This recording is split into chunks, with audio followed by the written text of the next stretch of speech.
Welcome to Pause Button with Storytime Gamer and Bob, a weekly podcast covering gaming news, reviews, and all things geek. I'm your host, Storytime Gamer, also known as Eric, and I stream a variety of games on my YouTube channel, StorytimeGamer.com, with a focus of story-driven games, role-playing, and horror.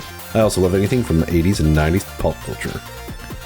And I'm Bob, bringing you games you can chill to. Survival crafting, factory management, and open world RPGs. Anything you can play while listening to a podcast, an audiobook, or watching Netflix. Send us your thoughts, ideas, and reactions to emails at pausebuttongaming.com. If you haven't already subscribed to the podcast so you always have the latest episode for when you need to step back from life and press pause. All right, let's get to the show. Eric, we missed our first week. Yeah. I'm sorry. That's on me. I had a really hellacious week the week before. It's fine. And you weren't feeling too great either, so it would have been kind of a down episode a little bit. No, the universe is aligned and just kind of showed us favor. And, you know, we've been doing pretty solid keeping consistent and putting out audio podcasts. So I'm very proud of us. So it's fine.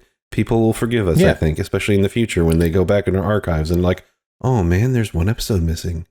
We could always just say there was an episode, but then some space aliens came through a portal and said they needed it to save our timeline. Yeah. So we gave it to them and never published it. Of course we gave it to them. I mean, of course we did. And only people will know this true secret is the people who listen to this podcast. So, you know, they'll know forever and ever. But in exchange for giving them that podcast, each of us got new gaming equipment. Yes, this is true. You know, you're right. You're right. We weren't supposed to tell them, but we'll go ahead and say, what did you get?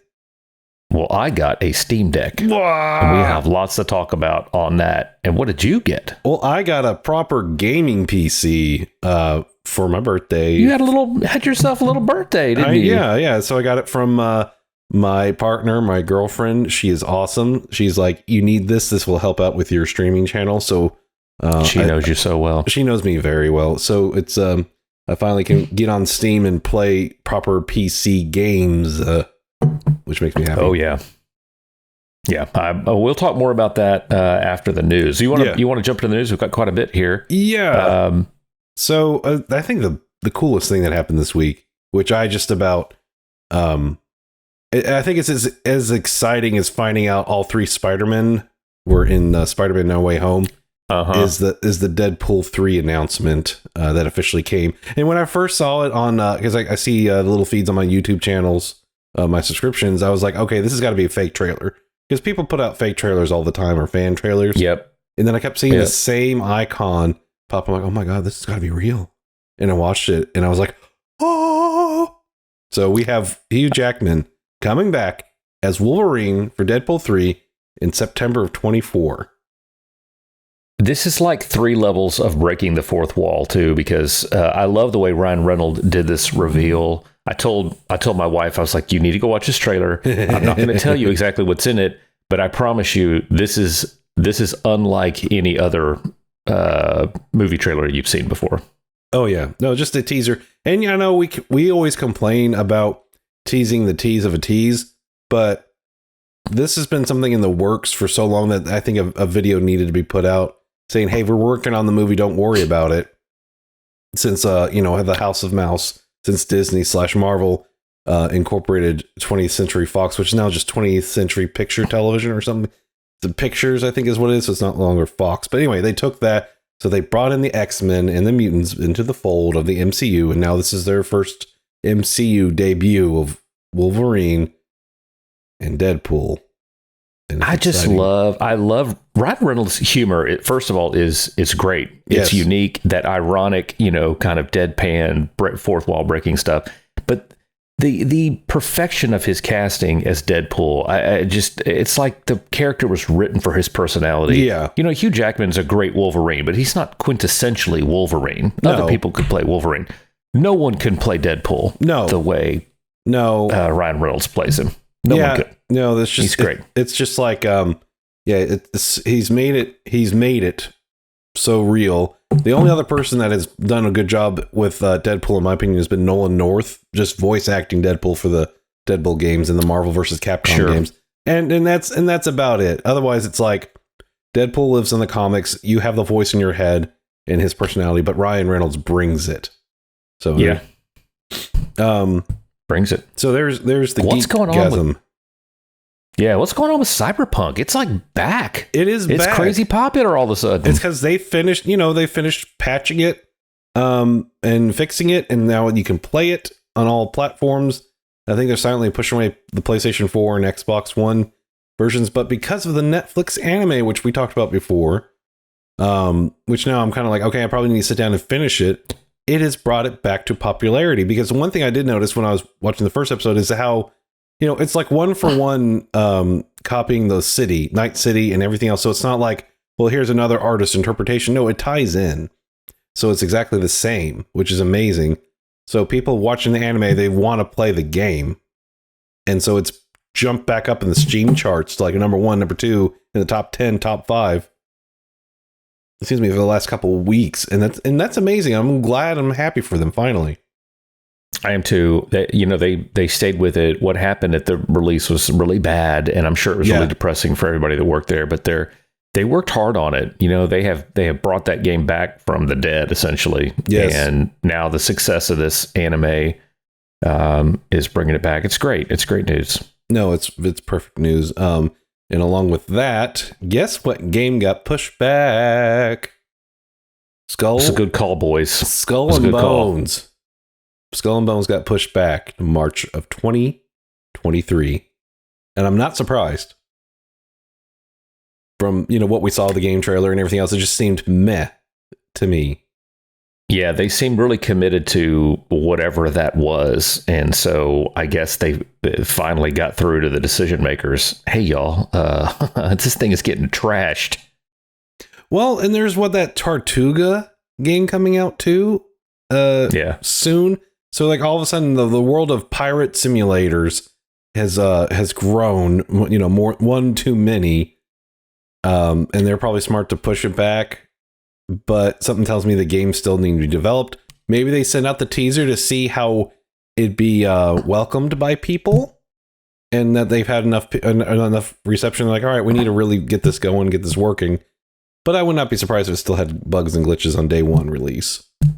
Man, I hate to be a pessimist about any game, because I want every game to be good, but this game is doomed. It's doomed. I agree. There's no way they're going to make a good game. No, they should just slap it around and call it Assassin's Creed Black Flag 2 or something. I don't know how to save it. I feel like they try to cram too much into it. Period. You got greedy. Yep. No, they got greedy. You got greedy. And speaking of games that you never thought would come out, Scorn. I've been trailing this thing since like 2016. Scorn has actually been pushed up 1 week early for release. So instead of October 21st, it's coming out October 14th, which is great. If you like the sounds of squishy, like macaroni in your fist kind of sounds, you're going to love Scorn. Yeah, if you like H.R. Geiger and pina coladas getting caught in the blood, you're going to enjoy Scorn. They also released an 8-minute it's like the first level demo. I guess some people got to play the first 8 minutes or the first puzzle, which looks like a really complicated organic crane simulation, and that's what some people were complaining about, which I can get. It's not supposed to be crazy combat heavy from what I understand. It's not a shooter. It has shooter elements. I heard it described as puzzly. Yeah, and I won't be surprised if it's like a hit or miss. It's a very niche game to begin with. Like people that liked Agony, I think will like Scorn. People that like a really weird, Half-Life without a lot of the gunplay will like it. It seems like a vibe game. Yeah. Like it's not really, it's a standard kind of puzzle shooter, but it's got this very particular vibe that you're either going to like or you don't. Yeah, I agree. You're gonna like it or you don't. It's gonna be creepy. I'm sure it'll get a lot of good streams because people are like, I don't want to play that, but I'll watch someone else do it. Yeah, I'm gonna try it because it's day one Game Pass release. So I'm gonna play it and record it and give my 2 cents on it. Don't know if I'll finish it. Might as well. And then what was it? It was NVIDIA had a nice, really cool, impressive game demo shown this past week with their new graphics cards, which are expensive as hell. Which one was this? This was like really impressive, real time shading, ray tracing, and dust particles, cloth, and like it was pretty amazing. It looked like something that was pre-rendered, honestly. And I always feel like every time there's a tech demo, it's like, wow, that's not pre-rendered, but they always push it to that next degree. Granted, I'm still wanting Unreal 5 to be used in my games. So when you're teasing me something of the powerful of this NVIDIA, we've got some incredible games in our future. Oh yeah, I know. Gaming is just, I can't wait. And it's always like, oh my gosh, I can't wait. It's like, whoa, this is pretty realistic. Well, and I love RC car racing. Yeah. And they've got a whole RC thing in here. There was another Unreal 5 kind of concept video. It was called Unnamed Game. I'll find it and send it to you. But it was this guy, and he had like a sword that was like two swords connected to one hilt, and he it's hard to explain, but the graphics were just stunning. It's Unreal 5, just unbelievable. Yeah, man, it's exciting. Speaking of Unreal 5, one game that I wish that would have brought back would be Infinity Blade. That was so much fun on the iPhone. You remember playing that? I don't think I played that. That was a epic game, Unreal game that was used to sell iPhones like years ago, and it was crazy realistically good graphics. Very Dark Souls-y, because you would have one life, play around, and then if you died, and you have to start again. But it's like your descendant shows up, but you carry the experience with you. Anyway, that's a side train for another day to talk about lost games such as Infinity Blade. So yeah, I mean, it was really cool, NVIDIA, but also at the same time, they're so expensive. I don't know what to think about that. And I would hope that graphics cards get more. Get cheaper. All I can think about is that. Well, look at what's happening now. I mean, the 4000 series has come out, and I don't want to tell you what I paid for my 3090 last year, or my 3080 Ti a lot. Well, it's worth half of that now because the 4000 series are going to be twice as powerful. So they'll come down in price. Yeah, eventually, and then there'll be something new, as always. So the Stadia is dead. Did you ever play the Stadia? What a shocker. No, I don't like streaming games. I just think I have consoles. I want to play on my consoles. Well, yeah, I don't want the lag. I want to download, want to have a solid thing. The cloud streaming makes sense, but the biggest key is having a good, solid internet connection. I have quote unquote high speed internet, especially in the relative history of internet speeds. It's very high, but it's high enough, but not as stable as I wish. Since I'm out in the woods, essentially, and I'm waiting for an actual hardline connection one day for like a gig upload or at least download, maybe 500 megabytes upload. But Stadia dead, which I'm wondering how long until Luna dies from Amazon. Google, there's actually a website that keeps track of all the projects that Google has killed. Ooh, the Google killer. Yeah, it's not the graveyard. I forget what it's called. I'll find it. But okay. And yeah, I was just going to say while you look that up is that with the Stadia dying, there was some player who was playing apparently Red Dead Redemption 2 on it and is very upset that all of his work, all of it, like 252 hours he's put into it, is going to be gone now. Which sucks. gcemetery.co lists all of the deaths by year, total deaths 166, and this guy had actually predicted this death came, I think, a year early. I think he predicted that Google would kill Stadia a year from now, so he missed it by a year. Well, hey, this is actually the best time to do it, given what's going on, and with chip shortages are still kind of a thing, supply chains and tech, and even though I think our country signed a bill we're going to produce our own chips, but that's going to take a while before we can really start producing our own chips. But anyway, besides that, they see the writing on the wall, and they're just trying to cut something that's bleeding them dry. And, I get it. I did have an article about GameStop's and employees complaining about just kids being dropped off and as parents shopped and, they're treated as daycares. But, I'm not going to get into too much about it. But I remember, I was just going to say that, I get it. They shouldn't be treated as daycares. That's ridiculous for a parent to think that they can just drop their kid off at the GameStop and then go shopping and not have to worry about their kid. That's part of the thing. That's the risk you do as a parent is you're taking your kid with you. They're your responsibility. If you can't handle shopping with your kid, then you need to think of alternate means of shopping. But also, I remember growing up and going to the mall, and I would ask when I was old enough to go to the electronics boutique by myself. But I knew for all you people out there, that's what GameStop was, electronics boutique. EB. And they would have demos and stuff, and you could play and watch and look. But, it was understood that I wasn't supposed to stay there for hours. And so that's a whole different mindset. So, I'm not trying to parent shame. I will say I am parent judging, though, if you're really thinking that, you're just let your kids stay here for 2 hours. It's like if you're doing that, why not just give them like an iPhone or iPad and just kind of follow you around as you shop? Sit them down in the seat in the department store so you can try on clothes. I don't know. I'm just giving out suggestions at this point too. I did think it was funny. They were throwing out ideas for like handling the kids while they're in the store. One of the suggestions was to sign them up for pro memberships. You leave your kid here, get signed up for a pro membership. Well, you know your mommy's email address, right? And it also it's to consider it's a horrible liability for the company because say that kid wanders off, parent comes back, where's my kid? It's not like the parent signed a waiver saying you have, they understood the legalities of leaving their kid there. At the same time, the parent could be just as responsible for abandonment for leaving their kid there. Sure. It's a different world now, I would say, compared to when we were growing up. And there's just a lot more factors.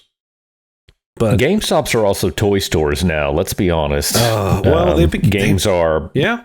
Maybe 30% of their business now. Yeah, well, and they brought in a lot more toys too. They have like a lot more Funko Pop and other accessories and stuff, which I know is just the dream of growing up. It's like, oh wow, look at all the collectibles and merchandise from the games I love. It's not just video games; it's like everything they're trying to be. Since they absorbed, oh gosh, what was that store? Think Geek. They kind of became like their physical representation of them. All right, 2 more articles about trailers. One, we get our first teaser trailer for Chris Pratt as Mario coming October 6th. I love how they're announced that the trailer has a release date. Yeah, the teaser trailer has a release date. The teaser trailer has a release date. Okay. Yeah, so it's like this is something that we complained about with the Nintendo Direct a few weeks ago is that they didn't even show it then. I don't think the movie will necessarily be delayed, but it's just kind of like, why don't y'all just show it? Just release it. Don't tease it because it's coming out in a couple months, 6 months or so. I have to say, having Chris Pratt attached to it gives me makes me interested in watching it. I would not have been interested, but I like Chris Pratt. Yeah, they obviously are spending some money to get his star power there. So I'm eager to see what they have for us. I hope it's not terrible. No, I hope it's not terrible. It won't be. I hope it's fun. I hope it's like Lego movie fun and not like Angry Birds horrible. I mean, well, here's the thing. It has a bar set from the first original Super Mario Brothers movie, so hopefully it'll be better than that one. I mean, we've got a bar set. First trailer for Last of Us TV show was released. I was so happy with what I saw. Me too. You heard that clicker, that scene? Yeah. And you're back in the game. You hear that sound, it's like, oh. Well, that and then also like they're just showing the areas. I'm like, oh my gosh, it's like straight from the game. There's the they have the wide shot of the 2 towers kind of leaning on each other in the city. I'm like, oh my gosh, it's exactly how it is in the game. It's not like, well, we're going to reinterpret. No, they're going to go along with the story. I think they're adding some storylines to it, but it's looking pretty accurate, and like that makes me happy on many levels. So I'm excited. I was listening to one of my video game podcasts, and somebody was complaining about the fact that it looked just like the game, and I just wanted. Oh, I love your coffee mug, High Roll Coffee. Thank you. Yeah, and the Starbucks logo. I want to say, shut up. Shut up. We want it to look like the game because we love the game. Yeah. Don't roll up in here with something that's been reimagined. No, you shut up, make it look like the game. Right. Now, that being said, when they introduce Abby, she has to have giant gorilla arms. Oh, I'm sure she will, whether that's CG or prosthetic or whatever. You know, and that's probably season 2 right there. So that's the great thing. They already got season 1. Season 2. They got season 1. They have season 2. So what that means is that Last of Us Part 3 game needs to come out, or season 3 comes out. You know, which one? I don't know which one's going to come first. Who should play Abby? Somebody tough. Jennifer Lawrence. Okay, but she's going to have to bulk up. I just think that would be hilarious if they're like, oh, Jennifer Lawrence is in. And then she like takes her jacket off and she's got a tank top on. Her arms are jacked. Right. That would just be awesome. Right. Or I want it to be exactly like the game. Or here's what, it'd be funny just to keep it with like, okay, now we're bringing in Games of Thrones alumni. We get the person that played Arya Stark would play Abby. She could bring that viciousness. She would bulk up. She'd have to really bulk up. She's too little. But that's why it would be so good. She'd bulk it up. She'd get the whole Batman, Christian Bale workout going on. We're just putting on all this meat. Abby's like a beast. You know, you need like Gina Carano energy. But Gina Carano looks like a professional fighter. Right. Younger, yes. Yeah. Even Gina Carano doesn't have arms like that. No, come on. But it'll be good. I think this will be really good. It'll be the best adaptation of video game to movie or TV, I should say, ever. Besides Silent Hill. Silent Hill is probably the best adaptation. Now, Sonic took creative liberties, but kept true to a lot of its essence after they freaking got Sonic design right. But anyway, for all those who are interested in our gripes about video game adaptations, we have an earlier episode about movie, TV adaptations for video games, and you can go back to that and listen to it. But we're gonna move on now. EA announced, or at least not EA, Star Wars, the House of Mouse, Lucasfilms. They announced that they want to make a video game every 6 months. Every 6 months, they want to have a game come out. A lot could go wrong, but at the same time, it's that whole thirst of not having one being quenched and maybe drowned. But hey, at least we drown in the thing we love. Yeah.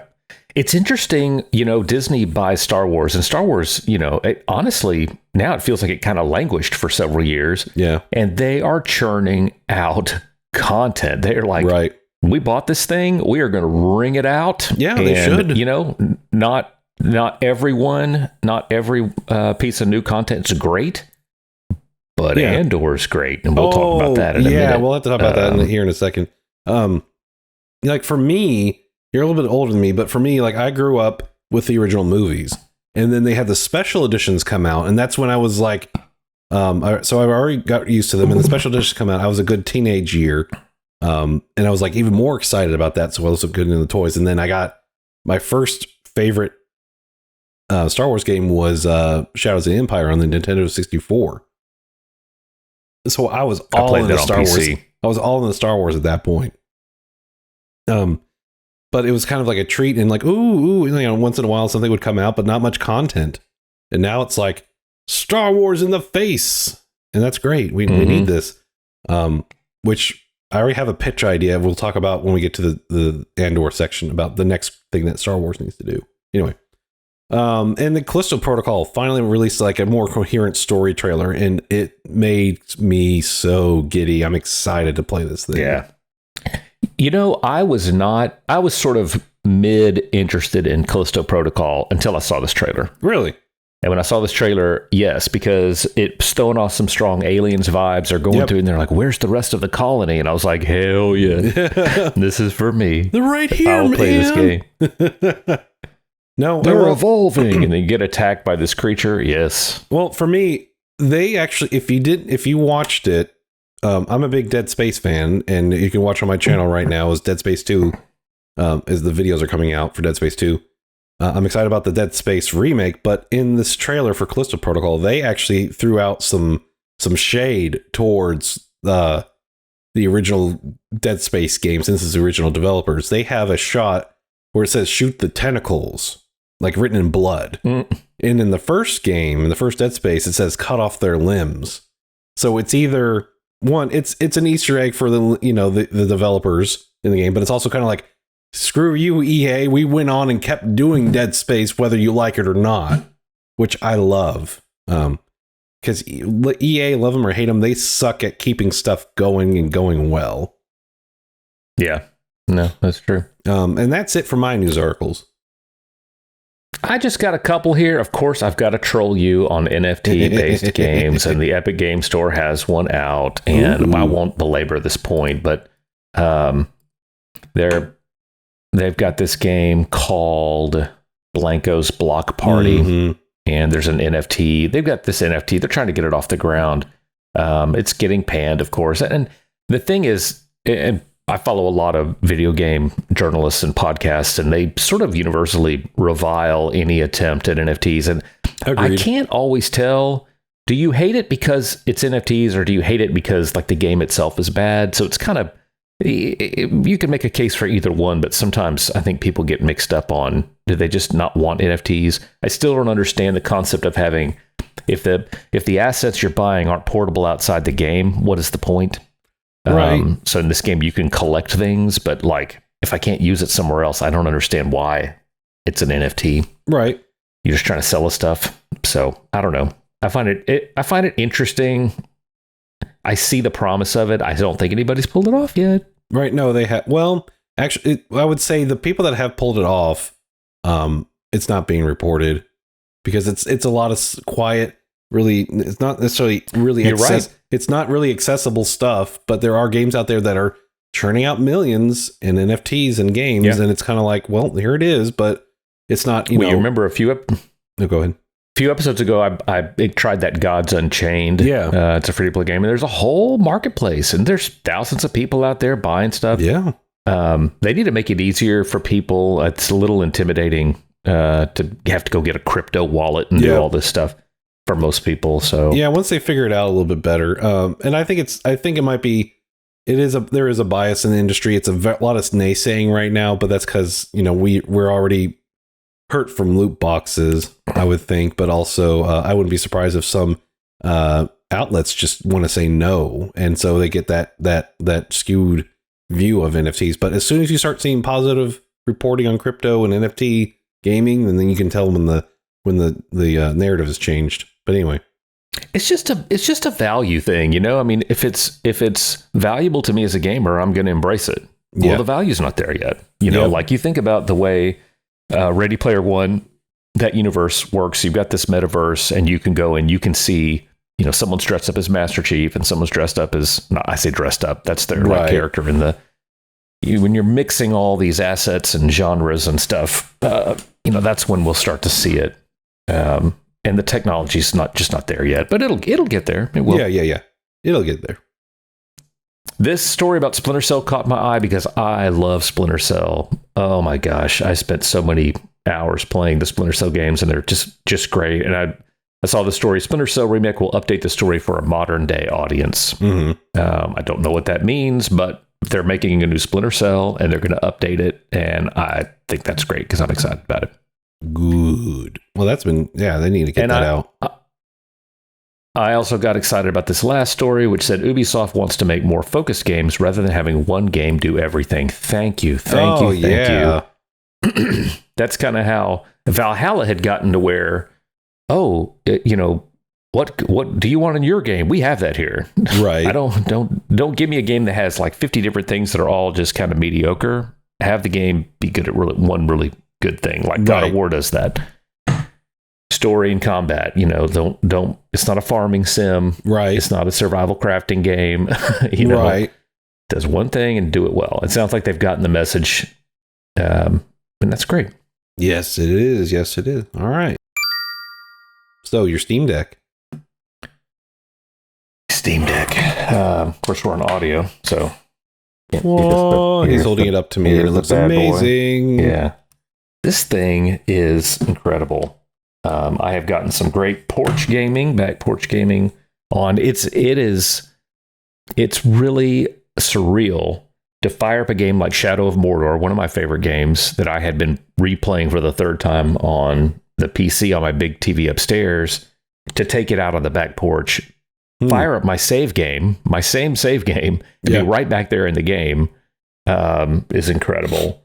I have found myself gravitating towards simpler games like Cult of the Lamb, Vampire Survivors, things that are not big immersive 3D games, because it's just a little bit. When it's graphically dense on that small screen, it's a little bit harder to get engaged with it.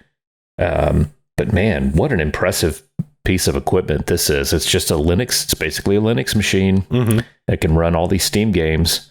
And who knew? Steam's had a strong Linux support all these years, and now they're capitalizing on it. Right. All of these games run on it. There's a huge modding community. You can go in and download different. They're not emulators. They're basically they're subsystems that can emulate parts of Windows. What's it called? Proton. Yeah. And there's different versions of Proton that you can download and tell, hey, this game used this flavor of Proton. So I'm trying to get some old games running. You can go into Linux desktop mode and install all this other stuff. So it's if you like to fiddle with tech like I do, this is a dream device. I did fire up Elden Ring. Elden Ring, it's incredible that it runs at all. No looks lag? Great. No. I mean, the graphics are dialed down, of course, but the screen's small, so you can't really tell. And I did get Disco Elysium. Yes. You've been on me to try that game for a long time. Yep. It's a lot of reading. Yes, it is. Voiceover. And, so it's really slow pace right now. So I'm kind of playing it as I get time. Yeah, but, you get into it as you get into the story. It gets weird and fun, and it's an amazing RPG. It breaks the mold and it adds so much to it. It harkens on the tabletop type style, but also I think it delivers it well for a video game. Anyway, so yeah, well, I'm glad to hear that you like that. And I'm glad you like your Steam Deck. Back porch time, man. Oh, that sounds amazing. Get out of my office. Yeah. Go touch grass. Well, I want to hear about this new. Yeah, I want to hear about this new gaming PC. So tell me what you've been doing on it. I don't know all the specs on it. It has a lot of fans and lots of colors. It's really good high tier, not like the top tier. I don't need necessarily a top tier rig, but it's got ray tracing and all the bubbles and stuff. It's from Skytech Gaming, custom gaming rig. So I can play Steam games on it. And of course, I start downloading like a million Steam games that I haven't been able to. Yeah. It's like games I haven't played in forever that I know I can still play again on Steam, or games that I've been wanting to play and haven't had a chance to because I haven't had a proper gaming PC. So the highlights from this week. I downloaded Huggy Wuggy, or Poppy's Playtime, I should say, because that's a really good horror game. There's a lot of horror games that come on Steam in the Steam channel or the Steam network to download. So Poppy's Playtime, I've downloaded that. Downloaded Mortuary's Assistant, the demo, because I'm trying to see if I want to play that or not. But the game that I really liked playing, because this is the game that's freaked me out the most. I can remember games creeping me out, but this game has actually made my heart rate like zing.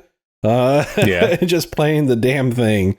Phasmaphobia. It came out last year about this time, and it has graphically and user interface improved drastically since release, but it is amazing since it's independent and how well it just does horror. It is so simple. The whole idea is that you're a ghost detective. You're supposed to go into a haunted house, haunted asylum, high school cabin, and you're supposed to find the ghost, and you're supposed to make contact in some form or fashion, and you have a lot of tools. You don't start off with much, so what I've played, I've only played like a little bit of it. I've recorded some of it. The first time I actually saw a ghost, unfortunately I wasn't recording, I was just messing around. My character freaks out. I freaked out because all the doors had closed apparently before that, and I was trying to run away. And I was like, oh no. And my heart rate went up because I was like, oh crap, the ghost has seen me. because your character can die from the ghosts. They can come get you and like kill you. But it's so well done. It's not predictable, and that's why I think I like it. It's not predictable. You're supposed to narrow down what kind of ghost it is. You have a little journal that says these are the aspects of what a ghost, this ghost is like, or that ghost is like, and you're supposed to narrow it down and try to guess it, get more money. But the gameplay is never really repeats, which is amazing. And I've been playing. It looks like such an interesting game. Yeah, you need to download it. Try it sometime, and we need to play it together because I need someone to play with me, so I don't get as scared. And we can actually like get some actual stuff done, because the more ghost hunting you do, the more money you get and the more equipment you get. And that's what I need. I need more equipment to narrow it down, because right now it's really hard to narrow it down when it's like, well, I can't tell if I have an EMF reading of 5 because I don't have enough stuff, and I need another person there to help me out carry equipment, because you don't get to carry like more than 3 items at a time when you go in the house, and you walk slow. And that adds to the fear element of it. So yeah, you told me it looks great. I want to try it. You told me to give you a game to play to scare you. I know I said Evil Within, but I think Phasmaphobia has got to be it now. I wonder if it runs on the Steam Deck. Although that looks like the kind of game you need to play with headphones. You do, because it uses your mic, because you're supposed to call out to the ghost's name using like a mic interface, which is really cool. Then I also downloaded Starcraft Remastered, because I love the original Starcraft. So I've been actually I started the Terran campaign all over again, and it looks amazing in the remaster. I love it. I love it. I love it. I love it. I love it. And so I it's just been very happy. It's like I'm finally complete in the gaming realm. I have a gaming PC. I have my Xbox Series S, and I have my PlayStation 5. I can play pretty much, and I have a Switch, so I can play everything now. There you go. It's like full circle until, the next thing comes out, but it's like, no limit. Anyway, so that's my review, and I'm excited. So watch out on my channel as I post more videos from PC games and not just Xbox and PlayStation 5. There's so much on Steam that's not on the consoles, lots of indie games, and they tend to come out there first. Right. And that's why it's like, if Poppy's Playtime, I wanted to play that. You can't unless you had a gaming PC, but now I do. Well, an iPad. They had an iPad port, but that's really not the same. We're done talking about our games. You want to talk about TV shows we've watched. So, Andor, what'd you think? Yes. They made this show for me. It is perfection. Oh yeah. It's fantastic. It's dark. It's grown up. There's no Ewoks in it. Although I keep saying, with all this Star Wars content coming out, we are going to get a modern take on an Ewok, and I hope Jon Favreau does it in The Mandalorian. I hope an Ewok shows up and it's like cool. They made Wookiees cool. That freaking Wookiee, what's his name? I forget that crazy. Yeah, it's like the black Wookiee showed up. Yeah. Yes. That thing was awesome. But Andor's great, man. Diego Luna is fantastic. Yes, he is. Matt. Oh, I forget the guy that plays. Have you been watching it? Oh yeah, I've caught up. Eric Skarsgård. This last episode where they had who's the rich lady that shows up, and Momothma. Yeah, that was, man, fantastic. Well, yeah, I can't wait for the next episode to come out. See, what I like what they've done is that they brought back that great element from what Rogue One did, was like, hey, look, this is what Star Wars is. It's not all the Force, which we love the Force, and we like the happy-go-lucky stuff and the one-liners, but here's the real dark, gritty side, and that was amazing. And then they brought it back.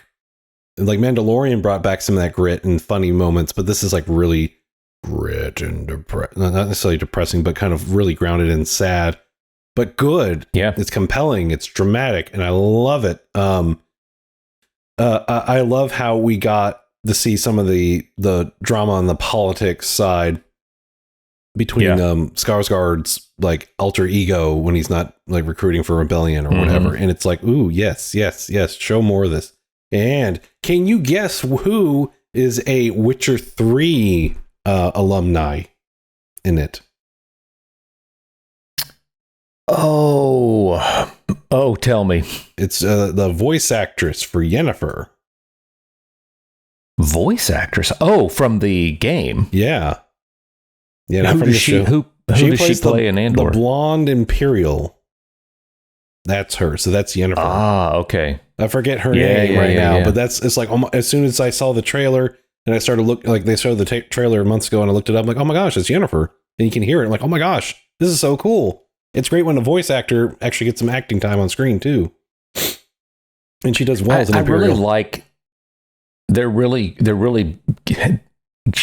going deep and showing some of the complexities of, like you said, the politics. Like, yes, this is like Nazi Germany. This is like a big, corporate machine of in the empire, and it's just desperate faction of rebels, completely outgunned and outmanned, right?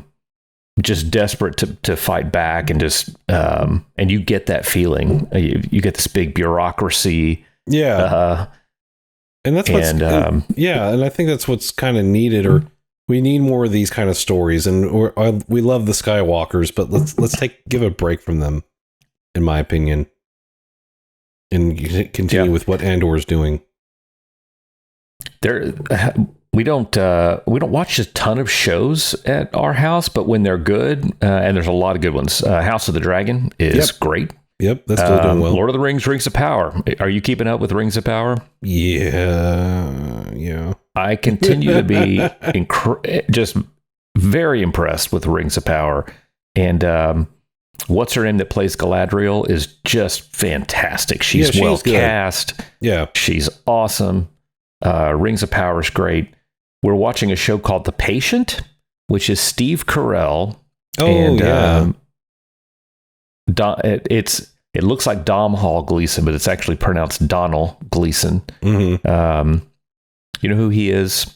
Remind me. He was in Harry Potter. His dad was Mad Eye Moody. Oh, okay. Oh, okay. And he was the elder Weasley brother, but he was also in Rogue. Well, he was in one of the Star Wars. No, he wasn't in Rogue One. He was one of the Imperial commanders in one of the Star Wars movies. Okay. He's a fantastic actor, but he plays a patient. Steve Carell's a therapist, and Donald Gleeson is patient. And I won't spoil it, but I'll just say Steve Carell wakes up with his leg chained to a bed in a strange place.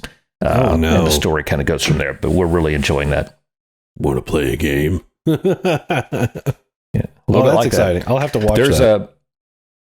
There's some news about a show coming up based on the book The Three-Body Problem, which I have not read. What is that? But I have read a lot about it. It's a sci-fi. It's kind of a hard sci-fi book written by a Chinese author, and it's about how humans discover alien life. Yeah. And it's played by, or the main character's played by the guy that plays the Sorcerer Supreme in the Marvel Cinematic Universe.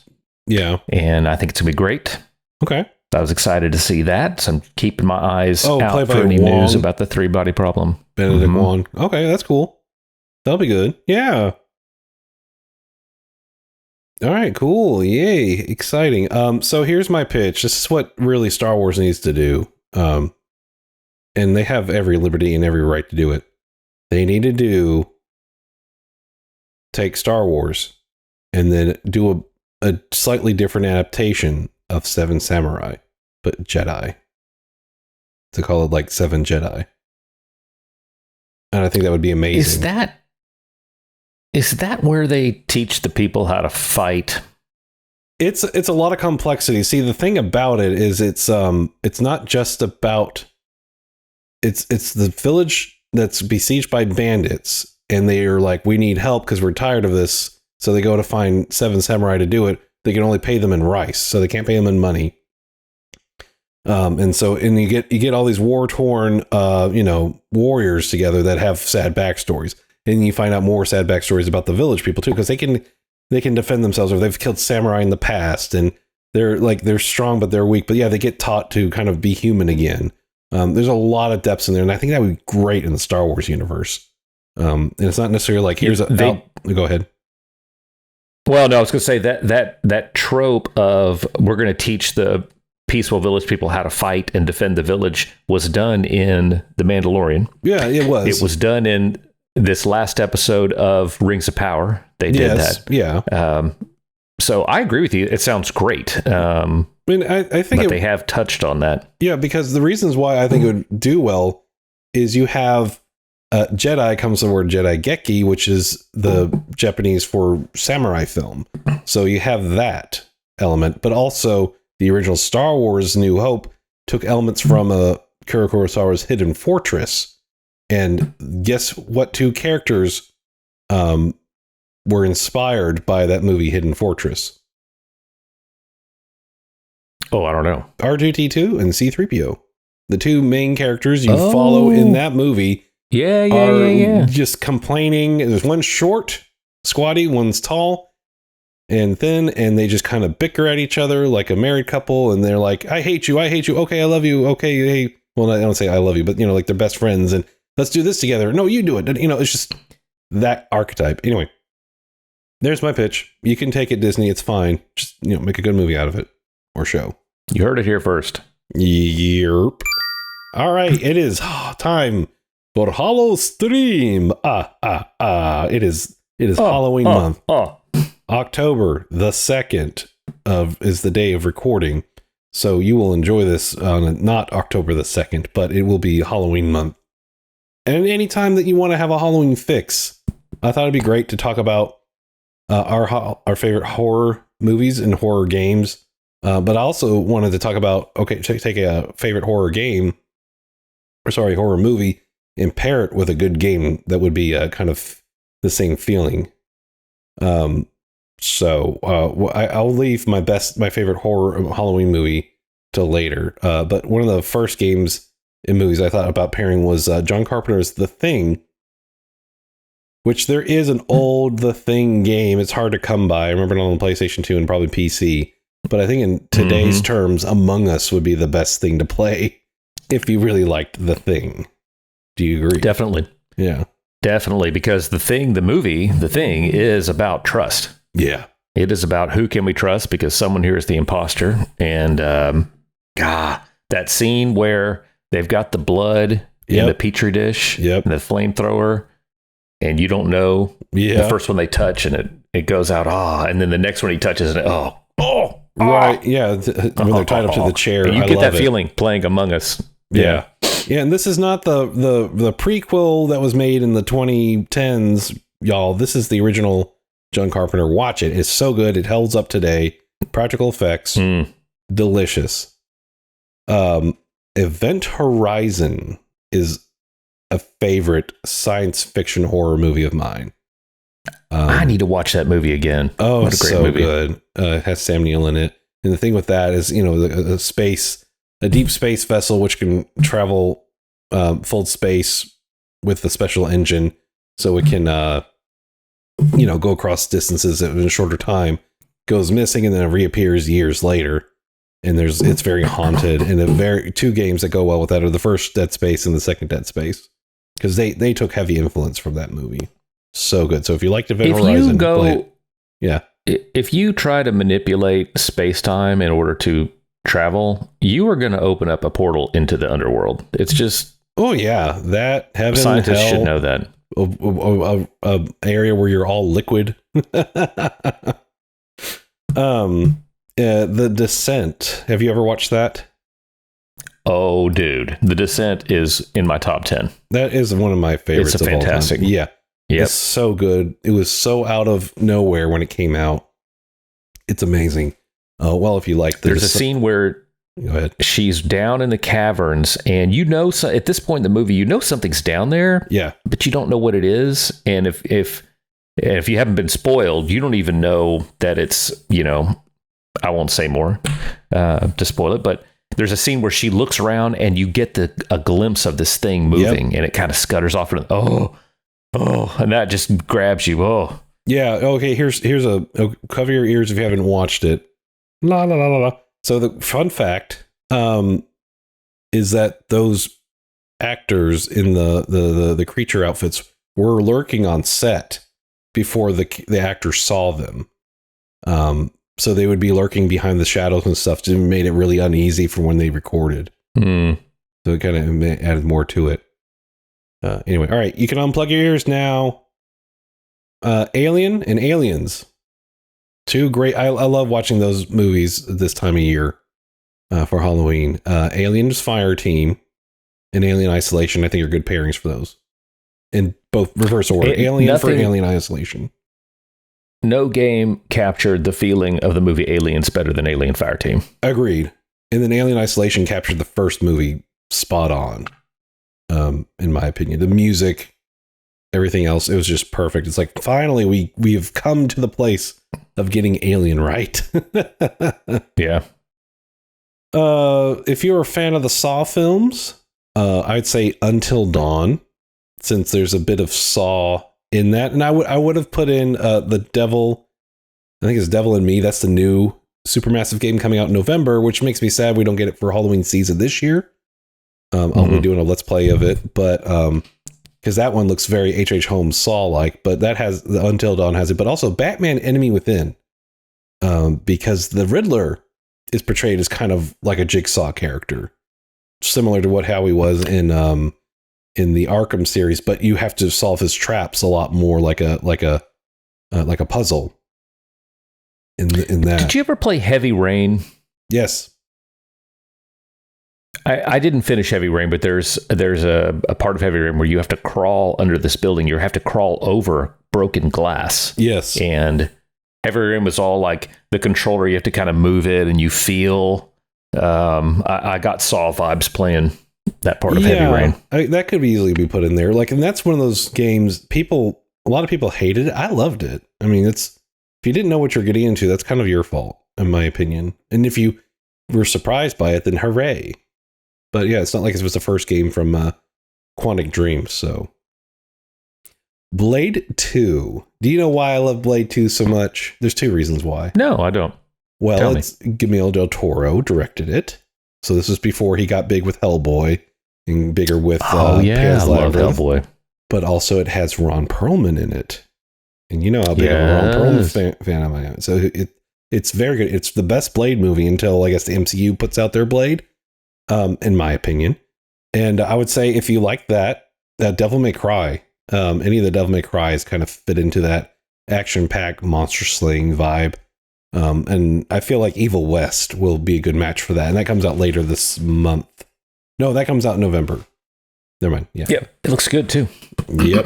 The Mist, the 2007, not the TV series. I haven't watched the TV series.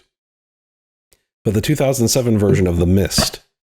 I feel like I love that movie, and if you liked it, play Half-Life, or even the Walking Dead Telltale games, because it was the same team that made The Mist that went to go produce the Walking Dead TV series. So it makes sense that if you play the Telltale games, you get that dread and despair of humans and against monster mentality. I'm gonna butcher this. Gonjiam Haunted Asylum, which, if you're into found footage, this is my favorite found footage horror film. It is so good. I'm going to watch it again soon. They're actually making an American English version of it, which I'll have to watch, but I will be like, it's not as good as the original. It is so good. It blasts the doors on what found footage films could be like, especially since it's more high tech.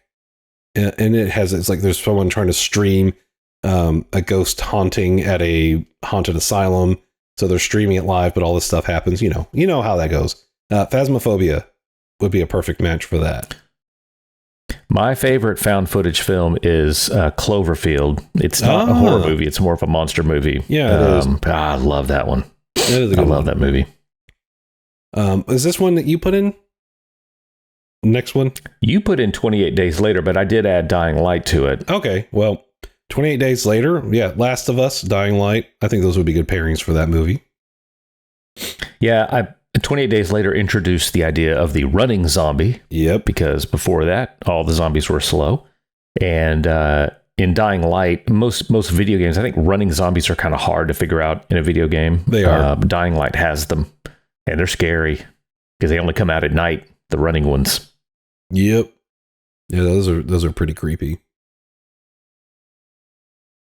Did you add this next one? Oh, I put in The Walking Dead. Yeah. Well, you put in the TV show. I didn't say. I said The Mist, and I like how you paired it with something else. But you go ahead. Well, did you ever play Days Gone?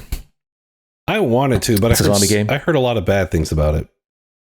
Like, story-wise, it kind of pulled a Cyberpunk, where at first it got a lot of criticism, and then a year later, after patches, people were saying, "Hey, this game's become really great." Days Gone, of course, about a guy and his motorcycle. Yeah, going through this big open world. You got to repair and upgrade your motorcycle, and then you got these big hordes of zombies, and that's kind of the mechanic in the game, is fighting these giant hordes of these really quick moving zombies. And it feels like Walking Dead. It's like a Walking Dead simulator. It's like a Daryl simulator. I was about to say it's a Daryl simulator. Motorcycle. Yeah. I kind of want to play it again. I may give it another shot.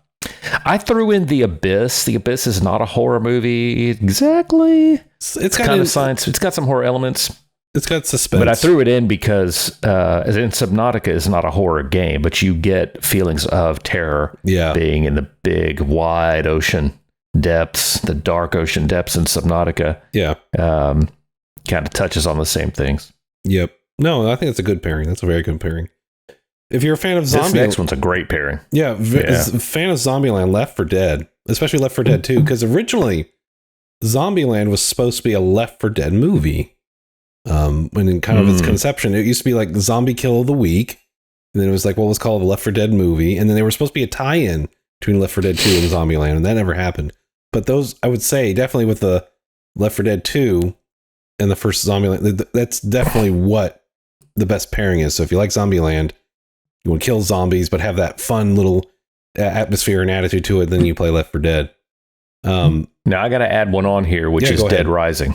Dead Rising is also a good pair with Zombieland because it's got kind of the humor. Did you ever play any of the Dead Rising games? Oh, I love the first one. I played the hell out of the first one. Yeah, I did too. I thought that was the first of its kind, where you're in the shopping mall with these zombies, and there's this humor element of, I'm going to take this giant foam bat and go smack zombies with it. Oh yeah, and make different weapons. Set up all these elaborate traps. Yeah. No, I loved it. Yep. No, it was so good. Cabin in the Woods. It's a very meta horror film, and I really enjoyed it. There's a lot of people who are like, meh. I enjoyed it. So basically any horror game, because it's what was great about Cabin in the Woods was going in totally cold. Yes. And not knowing what it was about. Exactly. And when you get to the hook and you find out what it's about, it's mind blowing. Yeah. So spoilers. It's a great movie. Spoilers for anyone who watched it. I was just enthralled with pointing out all the hints it was making to every other horror movie. And it's like a different meta than what Scream is. And that's what was so good about it. So pick any slasher movie, Texas Chainsaw Massacre, Scream, Friday the 13th, anything like that. Dead by Daylight would be your game of choice, I think, for playing that kind of thing where you're on the run as a survivor, trying to get away from the villain with the weapon, whether they're human or some sort of unnatural being chasing you down, or your friends being chased down. Yeah, Dead by Daylight, which I'm excited about the Texas Chainsaw Massacre video game whenever that does come out, because that looks like a lot of fun. Did you ever watch Don't Breathe or The Collector? No. That's your homework this month. Watch those two movies, Don't Breathe and The Collector. I'm not going to say anything beyond that. They both caught me off guard when I watched them, and there's a reason. So it's good. So just put that on your list and get your wife to watch it with you, and both of you scream in terror. But if you watch those movies, you know what I'm talking about. Outlast, and then Five Nights at Freddy's Security Breach. Even though Five Nights at Freddy's is not necessarily, gore center, but it has the same feeling that those two movies give off. A little bit of cat and mouse. I watched some of your streams of Five Nights at Freddy's, and it's, I get it, like that creeping around. Yeah, I jumped. I'm waiting for some DLC to come out, and I want to do it again because I have a better grasp of that game since I played through it. I have a better playthrough. And then if you were a fan of the classic Bram Stoker's Dracula. Played Bloodborne. Oh yeah, I love that movie. Bloodborne, just the gothic depravity. They pair well together, I think. I love Annie Lennox song for that movie, Love Song for a Vampire. Yep. It's a great song. It is very good. And you've got, that's a classic movie. Classic. Keanu Reeves, Winona Ryder. Yeah. And, the guy that was in Harry Potter. I think he died. It's just Harry Potter. No, he's still alive. Gary Oldman. Yeah, Gary Oldman's alive. Yeah, Gary Oldman. I'm mixing him up with are you saying his character? You mean Sirius, his character. Yeah. Spoilers for... Yeah, Gary Oldman played Bram Stoker, played Dracula. It's hard to say spoilers for something that's been out for so long, because it's like spoilers for Harry Potter. Yeah. Like, no, it's been more than 20 years. I think you need, if you haven't caught up on that now, and you're listening to us, then you need to reprioritize your life on what you need to do. So I think that's a good chunk of things to get you going for the spooky season, in my opinion. If you've seen these horror films, or like, what's a good game that you haven't played that goes with a horror movie? And why don't you go ahead and send us your thoughts? Well, not necessarily your thoughts, your idea of what was your favorite horror movie or, scary game to emails at pausebuttongaming.com. And with that being said, I want to give my favorite Halloween movie that I like to watch that gets me in the season. Trick or Treat. It's an R in it. Trick or Treat. Have you seen this movie? No. Add it to your list. My God, man. You Philistine. It is an anthology horror movie. It was one that was in production or post-production release hell for the longest time, like in the 2010s. In the 2009, 2010, and it is so good. It has interesting, well produced. It has stars in it. It was just, for some, I forget the reason why, it just couldn't be distributed at the time, and I think it's actually finally getting a theatrical release now. But it's been out forever. It's got one of my favorite horror characters, Sam, who's like this little kid with a sack over his head. And it's really creepy. It's so good. So yeah, and if y'all haven't watched it yet, watch it. Trick or Treat. I like anthologies. No, yeah, it's my so favorite horror movie. My favorite horror movie is It Follows. Really? It Follows. Have you seen that? Yeah. It's great. I love that movie. Why do you love that movie? I love it because the premise is interesting, but I feel like the characters' reactions are very believable. They're very relatable. Like, that's what you would do if this was happening to you. You would react the way these people are reacting. And it's really unique. I thought it was a really unique angle on a horror movie and on a ghost. Yeah. So, but what about the subtle, the message of the movie? Do you agree with it? What they're trying to teach you and all the other kids out there? Don't have sex? Yeah. Is that what they're trying to teach you? I think that's the message here. You think that was the message of the movie? Yep. I think that's the message. Because they passed it on to someone else at the end, which I thought was a pretty dark turn. Like, they didn't actually defeat the ghost. They just passed it on to somebody else. Or let's take it a step deeper. Really, it's to tell you the horrors and that part of loss of innocence of when you do have sex, and all the weight and mental agony that one might go through once that happens. And it follows you because it will never leave you for the rest of your life. It's like an STD that you can give to somebody else. Yeah, pretty much. Yeah, it's by having sex with them. Yeah, that's a pretty shitty thing to do. It is a pretty shitty thing. And I'm going to throw out a wild card of recommendation. A podcast series that I like listening to is the 13 Days of Halloween. Have you heard of that? It's from Blumhouse Entertainment, but also from Lore, Aaron Minky. I love him. He every Halloween since 2020. He's released it's an anthology where it's 13 days of a new story every day, like 20 minutes long. And they all have one overarching arc story, but all of them have like a short story, horror story, and they're really good.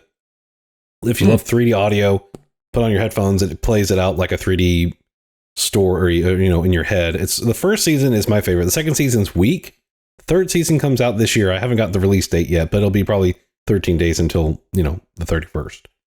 So I highly recommend that. Anyway. Well, you have anything else to add? I don't think so.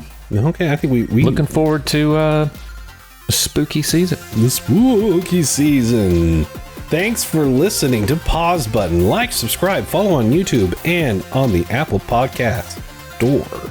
And send us your thoughts, ideas, and reactions to emails at pausebuttongaming.com. Have a great week, and don't forget, when life gets hectic, sometimes you need to hit the pause button.